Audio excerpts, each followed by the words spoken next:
ദൈവത്തിൻ്റെ അതിപരിശുദ്ധമായ നാമം വാഴ്ത്തപ്പെടുമാറാകട്ടെ. അനുഗ്രഹമേറിയ ഒരു ദിവസം സ്വർഗത്തിലെ ദൈവം നമ്മുടെ ജീവിതത്തിൽ അനുഗ്രഹിച്ചു നൽകി. നമ്മുടെ ജീവിതം അത് ഏറ്റവും അനുഗ്രഹപ്രദമാകുന്നതിന് വേണ്ടി, എന്നാൽ നമ്മൾ ദൈവത്തോട് നന്ദി പ്രകാശിപ്പിച്ചുകൊണ്ട്, ദൈവത്തിൻ്റെ വചനങ്ങളെ ശ്രവിച്ചുകൊണ്ട്, ദൈവത്തിൻ്റെ വചനങ്ങളെ പഠിച്ചുകൊണ്ട് ആ ജീവിതത്തിൽ ആ ദിവസത്തിലായിരിക്കുന്നത് ഏറ്റവും അനുഗ്രഹപ്രദമായിരിക്കും.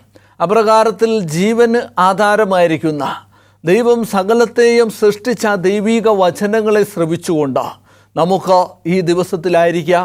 അതിനായി ദൈവം നിങ്ങളെല്ലാവരെയും അനുഗ്രഹിക്കുമാറാകട്ടെ.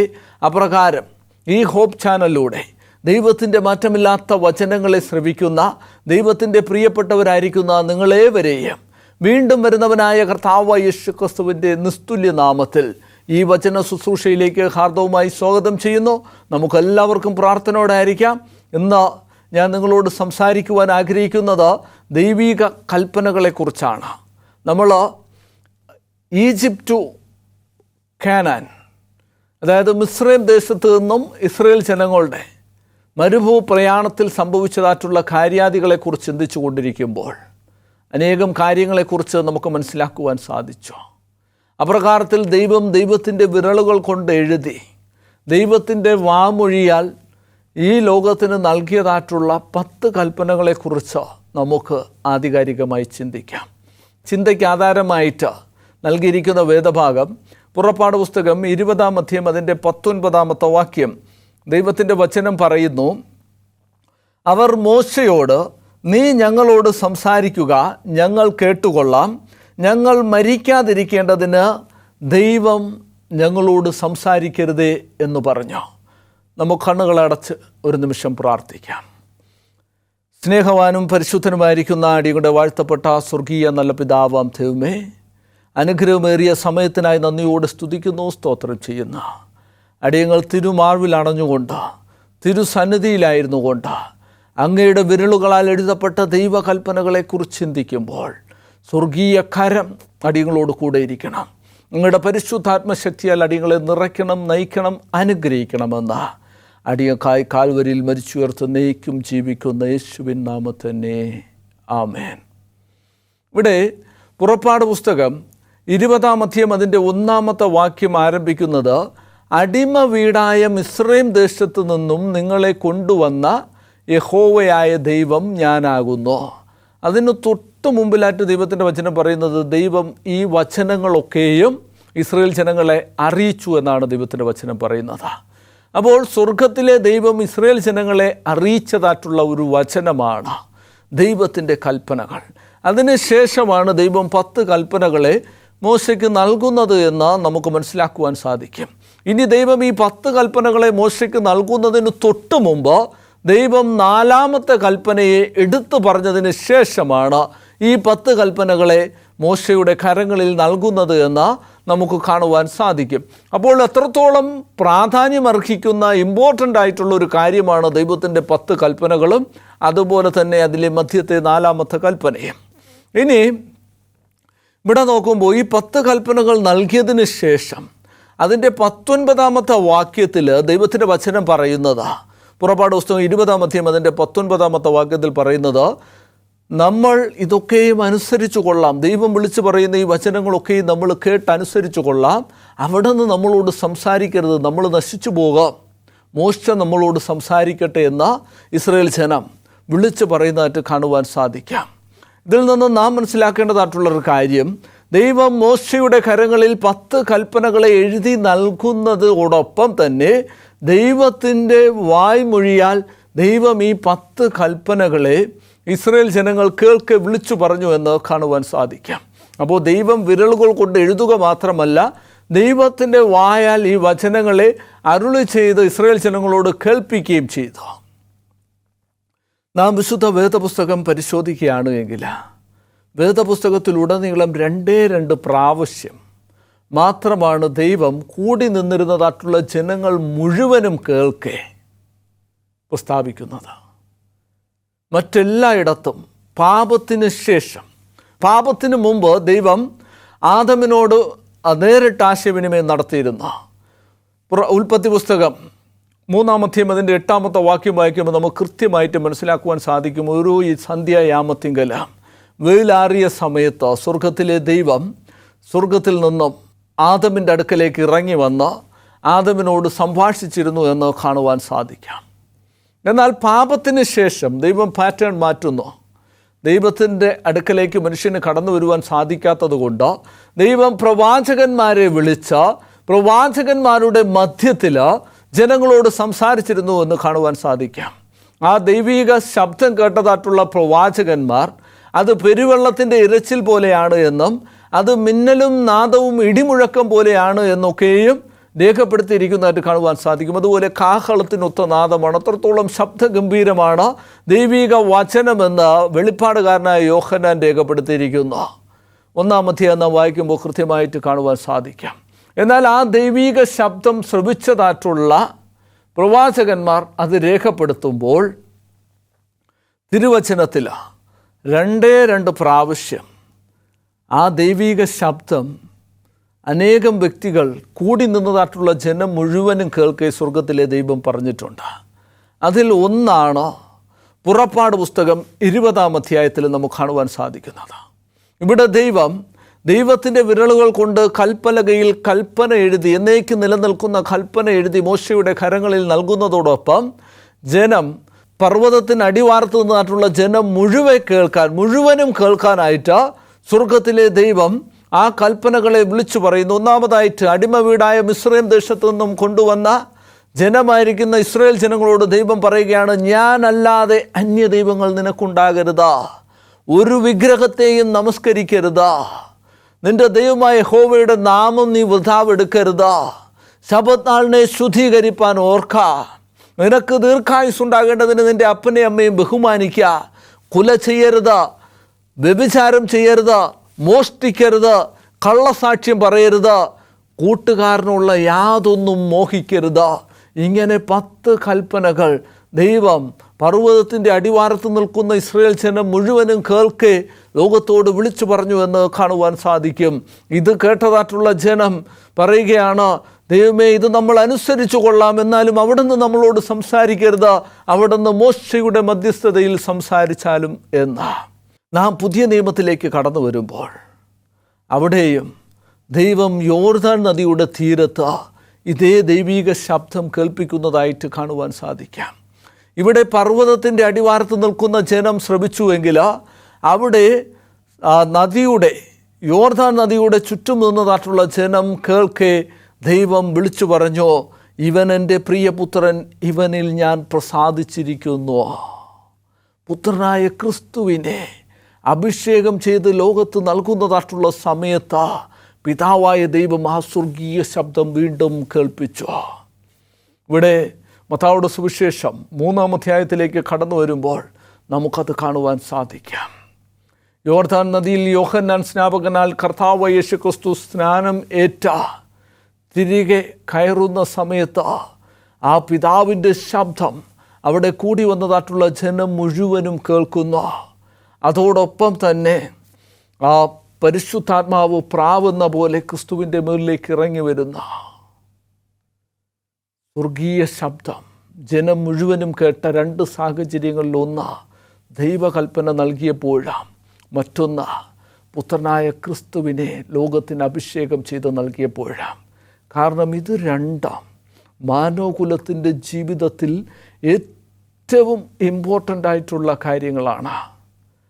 വെളിപ്പാട് പുസ്തകം 12-ാം അധ്യായം അതിൻ്റെ 17-ാമത്തെ വാക്യം, പിന്നെ മഹാസർപ്പം സ്ത്രീയോട് കോപിച്ചു, ദൈവകൽപ്പന പ്രമാണിക്കുന്നവരും യേശുവിൻ്റെ സാക്ഷ്യമുള്ളവരുമായി അവളുടെ സന്തതിയിൽ ശേഷിപ്പുള്ളവരോട് പിശാച് യുദ്ധം ചെയ്യുവാൻ പുറപ്പെട്ടു എന്ന് പറയുന്ന ദൈവകൽപ്പന പ്രമാണിക്കുന്നവരും യേശുവിൻ്റെ സാക്ഷ്യം ഉള്ളവരാം, കർത്താവായ യേശു ക്രിസ്തുവിൽ വിശ്വസിക്കുന്നവരാം. ദൈവകൽപ്പനകൾ പ്രമാണിക്കുന്നവർക്കുമെതിരെയാണ് പിശാചിന് പോരാട്ടമുള്ളത്, പിശാചിന് യുദ്ധമുള്ളത്. എന്നാൽ നമ്മുടെ നിത്യജീവൻ ആധാരമായിരിക്കുന്ന 2 കാര്യങ്ങളാണ് ദൈവകൽപ്പനയും കർത്താവായ യേശു ക്രിസ്തുവിലുള്ള വിശ്വാസവും. നമ്മളെല്ലാവരും പാപികളാണ് എന്ന് ദൈവത്തിൻ്റെ വചനം പറയുന്നു. എല്ലാവരും പാപം ചെയ്ത് ഒരുപോലെ ദൈവ തേജസ് നഷ്ടപ്പെടുത്തിയിരിക്കുന്നു എന്ന് ദൈവത്തിൻ്റെ വചനം പറയുന്ന, നീതിമാൻ ആരുമില്ല, ഒരുത്തൻ പോലുമില്ല, എല്ലാവരും പാപികളാണ് എന്ന് ദൈവത്തിൻ്റെ വചനം പറയുന്ന. ഇനി എന്താണ് പാപമെന്ന് ദൈവത്തിൻ്റെ വചനം പറയുന്ന? കൽപ്പന ലംഘനമാണ് പാപം എന്ന് തിരുവചനം പറയുന്ന. അങ്ങനെ കൽപ്പനകളുടെ ലംഘനമായിട്ട് മരിക്കാനിരിക്കുന്ന മനുഷ്യരെ നിത്യജീവനിലേക്ക് നയിക്കുന്നതാണ് പുത്രനായ ക്രിസ്തു എന്ന് നമുക്ക് മനസ്സിലാക്കുവാൻ സാധിക്കാം.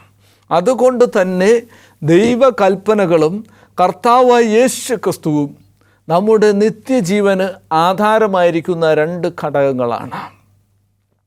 നമുക്കറിയാം, ശിംഷോനെ ക്ഷേത്രത്തിൻ്റെ കവാടത്തിൽ കൊണ്ടുവന്ന് ക്ഷേത്രത്തിനകത്ത് 2 തൂണുകളിൽ ശിംഷോനെ ബന്ധിപ്പിച്ചിരിക്കുന്നതായിട്ട് കാണുവാൻ സാധിക്കാം. അങ്ങനെ ബന്ധിപ്പിച്ചിരിക്കുന്ന സമയത്ത് ശിംഷോൻ തൻ്റെ കൈകൊണ്ട് ഇതിനെ രണ്ടിനെ ഇങ്ങനെ വലിച്ചു, ദൈവത്തിൻ്റെ ആ ശക്തിയാൽ, ദൈവം നൽകിയ ശക്തിയാൽ. അപ്പോൾ ഈ 2 തൂണും മറിഞ്ഞപ്പോൾ ആ ക്ഷേത്രം പൂർണ്ണമായിട്ട് മറിഞ്ഞ് വീണ് ശിംഷോന് മരിക്കുന്നതായിട്ട് കാണുവാൻ സാധിക്കാം. നമ്മുടെ ആത്മീക ജീവിതത്തിലെ 2 തൂണുകളാണ് ദൈവകൽപ്പനയും പുത്രനായ ക്രിസ്തുവിലുള്ള വിശ്വാസം. അതുകൊണ്ടാണ് ഈ 2 കാര്യങ്ങളും സ്വർഗത്തിലെ ദൈവം മനുഷ്യന് നൽകിയപ്പോൾ പ്രവാചകന്മാരുടെ മധ്യസ്ഥതയിലല്ലാതെ നേരിട്ട് സംസാരിച്ചത്. ചിന്തിച്ചു നോക്കുക, മോശെ എന്ന് പറയുന്ന എക്കാലത്തെയും ശ്രേഷ്ഠ പ്രവാചകൻ ദൈവകൽപ്പനകൾ നൽകുമ്പോൾ ദൈവിക സാന്നിധ്യത്തിൽ ദൈവത്തിന് അടുത്തുണ്ടായിരുന്നില്ല. യോർദാൻ നദിയിൽ യോഹന്നാൻ സ്നാപകൻ കർത്താവായ യേശു ക്രിസ്തുവിനെ സ്നാനപ്പെടുത്തുമ്പോൾ ഏറ്റവും ശ്രേഷ്ഠ പ്രവാചകൻ യോഹന്നാൻ സ്നാപകൻ ഉണ്ടായിരുന്നില്ല. ദൈവം അവരുടെ 2 പേരുടെയും മധ്യസ്ഥതയിൽ സംസാരിക്കാതെ ദൈവം തന്നെ നേരിട്ട് ഈ 2 കാര്യങ്ങളും അറിയിക്കുന്നതായിട്ട് കാണുവാൻ സാധിക്കാം. കാരണം നമ്മുടെ നിത്യജീവന് ഏറ്റവും ആധാരമായിരിക്കുന്ന 2 കാര്യങ്ങളാണ് ദൈവത്തിൻ്റെ പുത്രനായിരിക്കുന്ന ക്രിസ്തുവാം, ദൈവകൽപ്പനകളാം. തിരുവചനം പറയുന്നു, അടിസ്ഥാനം മറിഞ്ഞാൽ നീതിമാൻ എന്തുള്ളൂ. അങ്ങനെ നമ്മുടെ അടിസ്ഥാനം മറിയാതിരിക്കണമെങ്കിൽ ദൈവസിംഹാസനത്തിന് അടിസ്ഥാനമായിരിക്കുന്ന ദൈവകൽപ്പനകൾ നമ്മൾ പ്രമാണിച്ചേ മതിയാവുകയുള്ളൂ. അതുപോലെ തന്നെ ദൈവത്തിൻ്റെ പുത്രനായിരിക്കുന്ന ക്രിസ്തുവിനെ നാം നമ്മുടെ ജീവിതത്തിൽ വിശ്വസിച്ചെങ്കിലേ മതിയാവുകയുള്ളൂ. തിരുവചനം പറയുന്നു, തൻ്റെ ഏകജാതനായ പുത്രനിൽ വിശ്വസിക്കുന്ന ഏവനും, ആ പുത്രനിൽ വിശ്വസിക്കുന്നവർക്കാണ് നിത്യജീവനുള്ളത്. ആ പുത്രനിൽ വിശ്വസിച്ചെങ്കിൽ മാത്രമേ നിത്യജീവനുള്ളൂ. അതുപോലെ തന്നെ കർത്താവായ യേശു ക്രിസ്തു ഈ ഭൂമിയിലായിരുന്നപ്പോൾ പറഞ്ഞു, നീ നിത്യജീവനെ ആഗ്രഹിക്കുന്നുവെങ്കിൽ, നിനക്ക് നിത്യജീവൻ അവകാശമാക്കണമെങ്കിൽ കൽപ്പനകൾ പ്രമാണിച്ചു കൊള്ളുവാൻ. അപ്പോൾ നമുക്ക് നിത്യജീവൻ വേണമെങ്കിൽ ദൈവത്തിൻ്റെ പുത്രനായ ക്രിസ്തുവും വേണം, ദൈവത്തിൻ്റെ കൽപ്പനകളും വേണം എന്ന് നമുക്ക് കാണുവാൻ സാധിക്കാം. ഇനി സത്യവേദ പുസ്തകത്തിൽ സത്യമെന്ന് പറയുന്ന 2 കാര്യങ്ങളാണ് ദൈവകൽപ്പനകളും ദൈവത്തിൻ്റെ പുത്രനായിരിക്കുന്ന ക്രിസ്തുവാണ്. ക്രിസ്തുവിനെക്കുറിച്ച് പറയുന്നു, ഞാൻ തന്നെ വഴിയും സത്യവും ജീവനുമാകുന്നു എന്ന്. ദൈവത്തിൻ്റെ ന്യായപ്രമാണം, ദൈവത്തിൻ്റെ കൽപ്പനകൾ സത്യമായവയെന്ന് സങ്കീർത്തനക്കാരൻ പറയുന്നു. അപ്പോൾ ഇതൊക്കെ കൊണ്ടാണ് പിശാച് ഇന്ന് ദൈവകൽപ്പനകളെയും കർത്താവായ യേശു ക്രിസ്തുവിനെയും ആക്രമിക്കുന്നത് എന്ന് കാണുവാൻ സാധിക്കാം. ഈ ലോകത്തേക്ക് നാം നോക്കുകയാണ് എങ്കിൽ നമുക്ക് കാണുവാൻ സാധിക്കും, ചെറിയൊരു ശതമാനം, മെജോറിറ്റിയും കർത്താവ് യേശു ക്രിസ്തുവിനെ തിരസ്കരിക്കുന്നവരാണ് എന്ന് കാണുവാൻ സാധിക്കാം. അതുപോലെ തന്നെ ക്രിസ്തുവിലായിരിക്കുന്ന ക്രിസ്ത്യാനികളെ നോക്കുമ്പോൾ അതിലും ഒരു ചെറിയ ശതമാനം മാത്രമേ ദൈവകൽപ്പനകൾ പ്രമാണിക്കുന്നവരായിട്ടുള്ളൂ എന്നും കാണുവാൻ സാധിക്കാം. കാരണം വെളിപ്പാട് പുസ്തകം 12-ാം അധ്യായം പറയുന്നു, ഭൂലോകത്തെ മുഴുവൻ തെറ്റിച്ച് കളയുന്ന പിശാചും സാത്താനുമായിരിക്കുന്ന പഴയ പാമ്പ്, അവൻ ഭൂലോകത്തെ മുഴുവൻ തെറ്റിച്ച് കളയുമെന്നാണ് ദൈവത്തിൻ്റെ വചനം പറയുന്നത്. 1 യോഹന്നാൻ്റെ ലേഖനത്തിൽ അവിടെ യോഹന്നാൻ അപ്പോസ്തലൻ പറയുന്നു, കർത്താവ് യേശു ക്രിസ്തുവിനെ അറിഞ്ഞിരിക്കുന്നു എന്ന് പറയുകയും അവൻ്റെ കൽപ്പനകളെ പ്രമാണിക്കാതിരിക്കുകയും ചെയ്യുന്നവൻ കള്ളനാകുന്നു എന്ന്. അതുപോലെ കർത്താവ് യേശു ക്രിസ്തു ജഡത്തിൽ വന്നു എന്ന് വിശ്വസിക്കാത്തവൻ കള്ളനാകുന്നുവെന്നും തിരുവചനം പറയുന്നു. അപ്പോൾ ക്രിസ്തുവിനെ വിശ്വസിക്കാത്ത, ദൈവകൽപ്പനകൾ പ്രമാണിക്കാത്തവരെ ദൈവത്തിൻ്റെ വചനം പറയുന്നവർ കള്ളന്മാരാണെന്നാണ്.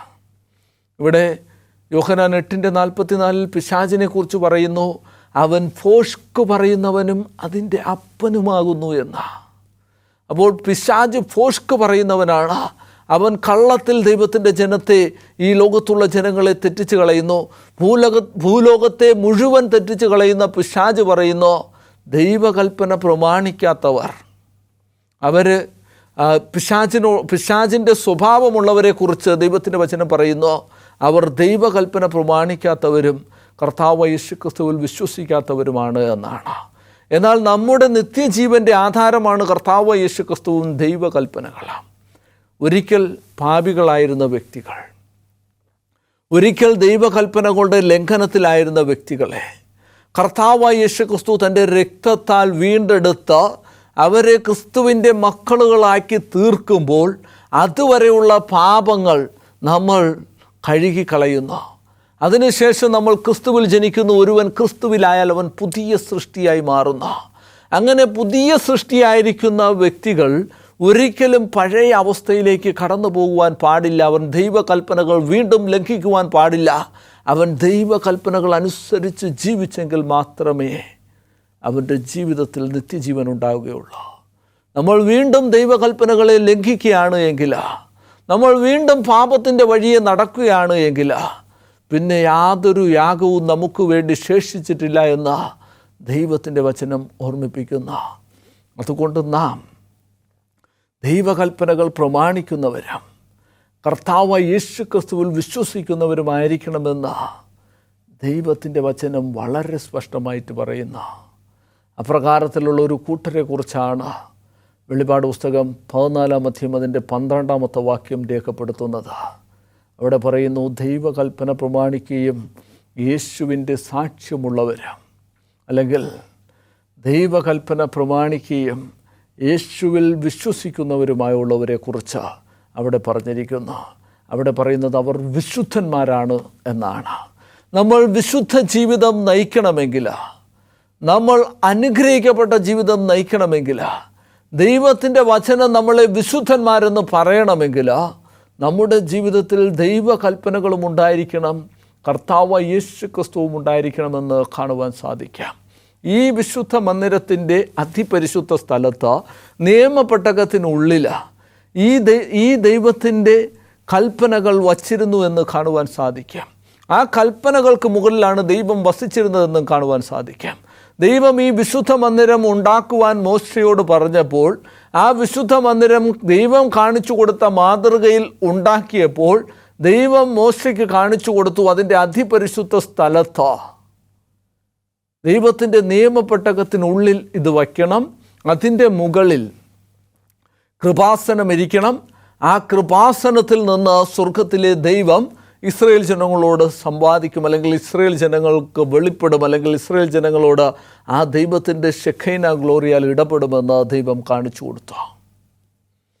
ഇനി നമ്മൾ വെളിപ്പാട് പുസ്തകം 11-ാം അധ്യായം അതിൻ്റെ അവസാനത്തെ വാക്യത്തിൽ നോക്കുമ്പോൾ അവിടെ ദൈവത്തിൻ്റെ വചനം പറയുന്നു, വെളിപ്പാടുകാരനായ യോഹന്നാൻ കാണുന്നു ദൈവത്തിൻ്റെ സ്വർഗീയ സിംഹാസനം തുറക്കുന്നതും ആ സ്വർഗീയ സിംഹാസനത്തിൻ്റെ സ്വർഗീയ ആലയം തുറക്കുന്നതും ആ സ്വർഗീയ ആലയത്തിൽ ദൈവത്തിൻ്റെ നിയമപെട്ടകം ഇരിക്കുന്നതാണ്. ആ നിയമപെട്ടകത്തിനുള്ളിലെ കൽപ്പനകൾക്ക് അധിഷ്ഠിതമായിട്ടാണ് സ്വർഗത്തിലെ ദൈവം നമുക്ക് ന്യായവിധി നടത്തുന്നത്. ദൈവം ഇപ്പോൾ സ്വർഗീയ വിശുദ്ധ മന്ദിരത്തിൻ്റെ അതിപരിശുദ്ധ സ്ഥലത്ത് നമുക്ക് പരിശോധനാ ന്യായവിധി നടത്തിക്കൊണ്ടിരിക്കുകയാണ്. ദൈവം നമുക്ക് മധ്യസ്ഥത കഴിഞ്ഞ് ഇപ്പോൾ പരിശോധനാ ന്യായവിധിയിൽ ഏർപ്പെട്ടുകൊണ്ടിരിക്കുകയാണ്. എന്തിൻ്റെ അടിസ്ഥാനത്തിലാണ് ന്യായവിധി എന്ന് യാക്കോബ് അപ്പോസ്തലൻ രേഖപ്പെടുത്തുന്നു. സ്വാതന്ത്ര്യത്തിൻ്റെ ന്യായപ്രമാണത്താൽ വിധിക്കുന്നവരെ പോലെ പ്രവർത്തിക്കുകയും സംസാരിക്കുകയും ചെയ്യുവേൻ. നമ്മുടെ പ്രവൃത്തികൾ, നമ്മുടെ സംസാരങ്ങളൊക്കെയും സ്വാതന്ത്ര്യത്തിൻ്റെ ന്യായപ്രമാണത്താൽ നമ്മളെ വിധിക്കുന്നവരെ പോലെ നമ്മളായിരിക്കണം. ദൈവം ആ കൽപ്പനകളാൽ സ്വാതന്ത്ര്യത്തിൻ്റെ ന്യായപ്രമാണത്താൽ നമ്മളെ വിധിക്കുന്ന ഒരു ദിവസമുണ്ട് എന്ന് നാം ഓർത്തു വേണം നമ്മുടെ ജീവിതങ്ങളെ മുന്നോട്ട് നയിക്കുവാൻ. കാരണം ആ ദൈവം ഇരിക്കുന്ന അധിവസിക്കുന്ന സിംഹാസനത്തിന് അടിസ്ഥാനം ദൈവകൽപ്പനകളാണ്. ആ ദൈവകൽപ്പനകൾക്ക് അധിഷ്ഠിതമായിട്ടാണ് ദൈവം നമുക്ക് ന്യായം വിധിക്കുന്നത്. ആ ദൈവം വസിക്കുന്ന ഇടത്ത് ദൈവകൽപ്പനകൾ ഉണ്ടെങ്കിലേ ദൈവം വസിക്കുകയുള്ളൂ. ഇന്നത്തെ വിശുദ്ധ മന്ദിരത്തിൻ്റെ അതിപരിശുദ്ധ സ്ഥലത്ത് കർത്താവായ യേശു ക്രിസ്തു പ്രവേശിച്ചു നമുക്ക് ന്യായവിധി നടത്താൻ. കാരണം ആ അതിപരിശുദ്ധ സ്ഥലത്താണ് ദൈവത്തിൻ്റെ കൽപ്പനകൾ ഇരിക്കുന്നത്. അപ്പോൾ ആ കൽപ്പനകളെ നോക്കി ദൈവം നമ്മെ ന്യായം വിധിക്കുമ്പോൾ ഒരു കണ്ണാടി പോലെ ആ കൽപ്പനകൾ നമുക്ക് കാണിച്ചു തരുന്നു നമ്മുടെ കുറവുകൾ എന്താണ് എന്ന്. ആ കുറവുകളെ മനസ്സിലാക്കി, ആ കുറവുകളെ നികത്തി പുത്രനായ ക്രിസ്തുവിലൂടെ നമ്മൾ നിരപ്പ് പ്രാപിച്ചെങ്കിൽ മാത്രമേ നമുക്ക് നിത്യജീവനെ അവകാശമാക്കുവാൻ സാധ്യമാവുകയുള്ളൂ. അതുകൊണ്ട് ന്യായം വിധിക്കുന്ന ദൈവം നമ്മെ ന്യായവിസ്താരത്തിലേക്ക് വിളിക്കുമ്പോൾ ദൈവത്തിൻ്റെ വചനം പറയുന്നു, അവനവൻ ശരീരത്തിലിരിക്കുമ്പോൾ ചെയ്യുന്നത് നല്ലതാകിലും തീയതാകില്ല, അതിന് തക്കവണ്ണം പ്രാപിപ്പാൻ നാം ഓരോരുത്തരും പുത്രനായ ക്രിസ്തുവിൻ്റെ ന്യായാവസനത്തിന് മുമ്പാകെ നിൽക്കേണ്ടവരാകുന്നു എന്ന്. സ്വാതന്ത്ര്യത്തിൻ്റെ ന്യായപ്രമാണത്താൽ ക്രിസ്തു നമുക്ക് ന്യായം വിധിക്കുമ്പോൾ നമ്മൾ ആ ന്യായവിധിയെ അതിജീവിക്കണമെങ്കിൽ നമ്മൾ ദൈവകൽപ്പനകൾ പ്രമാണിക്കുന്നവരായിരിക്കണം. നമ്മൾ പുത്രനായ ക്രിസ്തുവിൽ വിശ്വസിക്കുന്നവരായിരിക്കണം. നമുക്കുള്ള ആ മധ്യസ്ഥൻ നമ്മുടെ പാപങ്ങളെ കഴുകിക്കളഞ്ഞതിന് ശേഷം നമുക്കൊരനുഗ്രഹിക്കപ്പെട്ട ജീവിതമുള്ളവരായിരിക്കണം. ദൈവകൽപ്പനകൾ പ്രമാണിച്ച് മുന്നോട്ട് നീങ്ങുന്നവരായിരിക്കണം. എങ്കിൽ മാത്രമേ നമുക്ക് ന്യായവിസ്താരത്തിന് മുന്നിൽ ക്രിസ്തുവിനെ നേരിടുവാൻ സാധിക്കുകയുള്ളൂ. ഇല്ല എങ്കിൽ നമ്മൾ ഓരോരുത്തരും നഷ്ടപ്പെട്ടു പോകാം. അതുകൊണ്ട് ദൈവകൽപ്പനകൾ പ്രമാണിച്ച കർത്താവായ യേശു ക്രിസ്തുവിൽ വിശ്വസിക്കുന്നവരായിരുന്നാൽ നമുക്ക് നിത്യജീവനെ അവകാശമാക്കുവാൻ സാധിക്കാം. അതുകൊണ്ട് ഇന്നീ ദിവസത്തിൽ നാം എടുക്കേണ്ടതായിട്ടുള്ള വലിയ തീരുമാനം, ആ കർത്താവായ യേശു ക്രിസ്തു കാൽവരിയിൽ നമുക്ക് വേണ്ടിയാണ് മരിച്ചത് എന്ന്. ആ ദൈവം അധിവസിക്കുന്നിടത്ത് ദൈവത്തിൻ്റെ കൽപ്പനകൾ നിലനിൽക്കുന്നു. ആ കൽപ്പനകൾക്ക് അധിഷ്ഠിതമായാണ് ദൈവം നമുക്ക് ന്യായവിധി നടത്തുന്നത് എന്ന് മനസ്സിലാക്കി ആ കൽപ്പനകളെ ഓരോ കൽപ്പനകളും പ്രമാണിക്കുന്നവരായിട്ട് ദൈവകൽപ്പനയും യേശുക്കളുടെ വിശ്വാസവും കാത്തുകൊള്ളുന്ന വിശുദ്ധന്മാരുടെ സഹിഷ്ണുത കൊണ്ട് ഇവിടെ ആവശ്യമെന്ന് പറയുമ്പോൾ ദൈവം ദൈവകൽപ്പന പ്രമാണിക്കുന്നവരെ വിശുദ്ധന്മാരെന്നും അവർക്ക് സകലതും സഹിക്കുവാനുള്ള കഴിവുള്ളവരെന്നുമാണ് ദൈവത്തിൻ്റെ വചനം പറയുന്നത്. അപ്രകാരം ആസന്നമായിരിക്കുന്ന പീഡാനുഭവങ്ങളെ അതിജീവിക്കുവാൻ, ദൈവം നമ്മളെ വിശുദ്ധന്മാരെന്ന് വിളിക്കുവാൻ നമുക്ക് ദൈവകൽപ്പനകൾ പ്രമാണിച്ച കർത്താവായ യേശു ക്രിസ്തുവിൽ വിശ്വസിച്ച സ്വർഗത്തിലെ ദൈവം നേരിട്ട് കൽപ്പിച്ച 2 ശബ്ദങ്ങൾക്ക് അധിഷ്ഠിതമായ ജീവിതം മുന്നോട്ട് നയിച്ച നമുക്ക് നമ്മുടെ ജീവിതങ്ങളെ ക്രമീകരിക്കാം. അതിനായി ദൈവം നമ്മെല്ലാവരെയും അനുഗ്രഹിക്കുമാറാകട്ടെ. നമുക്ക് ദൈവത്തിൻ്റെ സന്നിധിയിൽ സമർപ്പിച്ച് പ്രാർത്ഥിക്കാം. സകല സൃഷ്ടികൾക്കും സകല ചരാചരങ്ങൾക്കും ഉടമായിരിക്കുന്ന ആ സ്വർഗത്തിലെ നല്ല പിതാവാം ദൈവമേ, അവിടുന്ന് കേൾപ്പിച്ച സ്വർഗീയ ശബ്ദത്തിനനുസൃതമായി ദൈവകൽപ്പനകൾ പ്രമാണിച്ച കർത്താവായ യേശു ക്രിസ്തുവിൽ വിശ്വസിച്ച സ്വാതന്ത്ര്യത്തിൻ്റെ ന്യായപ്രമാണത്തിൽ വിധിക്കപ്പെടുന്നവരായിട്ട് കർത്താവ് അടിയങ്ങളായിരിക്കാതെ അതിൽ നിന്നും രക്ഷ പ്രാപിച്ച് അങ്ങോട്ട് രക്തത്താൽ രക്ഷ പ്രാപിച്ചവരായിട്ട് അടിയങ്ങളുടെ ജീവിതങ്ങളെ ക്രമീകരിച്ച് മുന്നോട്ട് പോകുവാൻ എൻ്റെ ദൈവം അങ്ങയുടെ ആത്മാവിനാൽ അടിയങ്ങളോട് ഇടപെടണം, അടിയങ്ങളെ അവിടെ നിന്ന് അനുഗ്രഹിക്കണമെന്ന അടിയങ്കായ് കാൽവരിയിൽ മരിച്ചുയർത്ത എന്നേക്കും ജീവിക്കുന്ന യേശുവിൻ നാമത്തിൽ തന്നെ ആമേൻ.